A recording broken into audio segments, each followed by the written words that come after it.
Pemuda Kabupaten Buru, Marwan Titahalu mempertanyakan dasar dan keberanian pemerintah daerah, Pemda, dalam mengajukan pinjaman 150 miliar kepada Ban Maluku Malut. Pasalnya, tidak ada penjelasan resmi dari Pemda terkait pengajuan, tidak ada paparan publik, dan tidak ada kajian terbuka yang menunjukkan urgensi kebutuhan di tengah kondisi keuangan yang rapuh saat ini. Diamnya pemerintah dan parlemen daerah justru memunculkan kecurigaan ada sesuatu yang disembunyikan dari rakyat. Menurutnya, angka 150 miliar adalah keputusan ekstrim, mengingat PET Kabupaten Buru sangat minim, ketergantungan pada transfer pusat masih tinggi, dan beban utang masa pemerintahan sebelumnya belum selesai. Dalam kondisi seperti itu, pinjaman jumbo justru berpotensi menjadi jerat fiskal jangka panjang bagi daerah. Lebih jauh, Marwan menyoroti ketertutupan total dari dua institusi kunci yaitu Pemda dan 25 anggota DPRD Kabupaten Buru.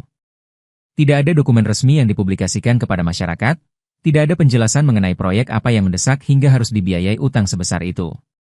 Tidak ada penjabaran manfaat, risiko, analisis ekonomi, ataupun simulasi beban fiskal. Marwan menilai, diamnya DPRD sama sekali tidak mencerminkan fungsi pengawasan. Ia menegaskan, penting untuk memastikan bahwa tidak ada deal-deal politik yang menempatkan rakyat sebagai pihak yang harus menanggung akibat dari keputusan elit. Yang paling mencolok adalah ketiadaan penjelasan mengenai urgensi peminjaman tersebut. Pemerintah belum pernah menunjukkan satupun paparan rinci terkait kebutuhan mendesak, proyek apa yang membutuhkannya, manfaat konkret untuk masyarakat, perhitungan bunga 10–12%, serta dampak jangka panjang untuk keuangan daerah. Marwan meminta pemerintah tidak asal meminjam hanya karena memiliki ruang administratif untuk berutang. Menurutnya, keputusan fiskal harus mempertimbangkan kemampuan daerah membayar, bukan sekadar keinginan membangun citra melalui proyek besar. Marwan menegaskan bahwa jikapun peminjaman harus dilakukan, maka nilai pinjaman tidak boleh dipaksakan sampai 150 miliar. Ia mendorong pemerintah untuk menyesuaikan pinjaman dengan kemampuan fiskal dan kebutuhan nyata masyarakat. Menurutnya, mengurangi nilai pinjaman adalah langkah paling realistis untuk mencegah Kabupaten Buru masuk ke jurang beban utang berkepanjangan.